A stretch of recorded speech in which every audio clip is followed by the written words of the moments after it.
Olá, meu nome é André Oliveira, eu sou advogado e eu fui convidado aqui pelo canal do YouTube Minha Dica para dar algumas dicas sobre o direito do trabalhador.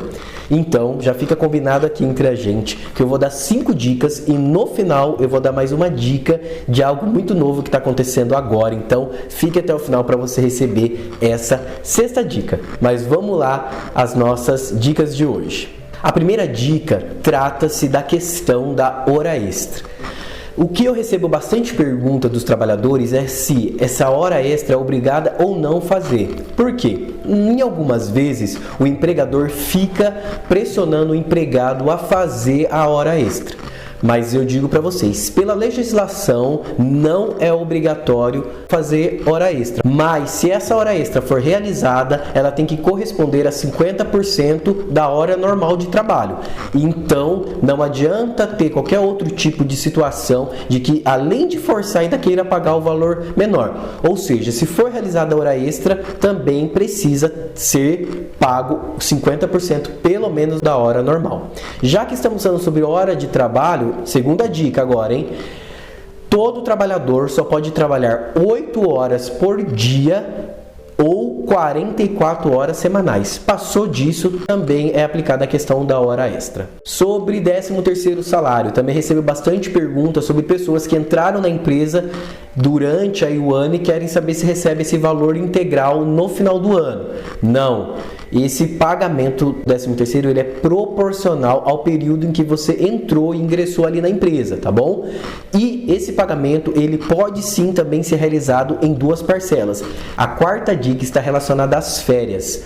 Você trabalhou 12 meses, você tem direito a 1 mês de férias. E o valor a ser pago é o salário integral mais 1/3. Mas o que acontece se não for concedida as férias? É pago uma multa correspondente ao dobro do valor que deveria ser pago. Existe também um questionamento muito grande e aí está a minha 5ª dica relacionada à insalubridade e à periculosidade. Essa é a minha 5ª dica. Para que não haja uma confusão sobre do que se trata isso, a insalubridade ela tem a ver com a saúde, com o bem-estar do trabalhador. Então, o que acaba acontecendo? Tudo aquilo que de alguma forma ela prejudica a vida ali do trabalhador é considerado como uma atividade insalubre. E isso vai fazer com que aumente o salário desse trabalhador, tá? 10, 20 ou 40% do salário mínimo. Então, o que nós podemos colocar de exemplo é, por exemplo, trabalhar num lugar que tenha muito barulho. E é considerado assim, de alguma forma, algo que vai prejudicar o trabalhador e precisa se verificar o grau disso para que seja aplicado esse percentual de insalubridade. Já a periculosidade está relacionada ao perigo.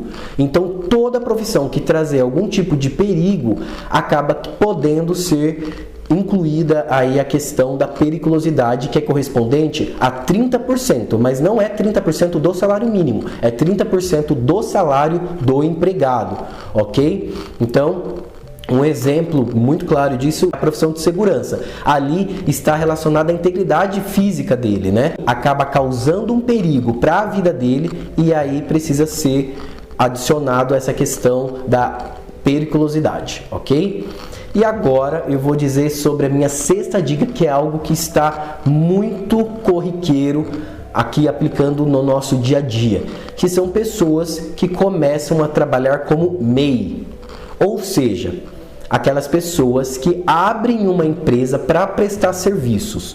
Isso parece que é algo que vai começar a aplicar, as pessoas vão começar a fazer. Tem algumas empresas que já estão exigindo, inclusive, assim, pensando por um lado, infelizmente, dispensando trabalhadores e contratando pessoas que são prestadores de serviço. Por quê? Porque isso acaba sendo vantajoso de alguma maneira para o empregador e pode ser também vantajoso para o empregado, mas precisa ser muito bem estudado isso. Então a dica é a seguinte: se você receber algum tipo de proposta de trabalho em que vão te contratar como prestador de serviço, saiba que seus direitos não estão relacionados aos trabalhadores que são contratados pela CLT. Você vai ser um prestador de serviço, tá? Então, você como prestador de serviço, você vai ter o direito ali de como se fosse um contrato contrato de trabalho, mas sem os direitos trabalhistas. Você vai ser um prestador, então você vai se enquadrar na legislação civil que a gente fala e não na legislação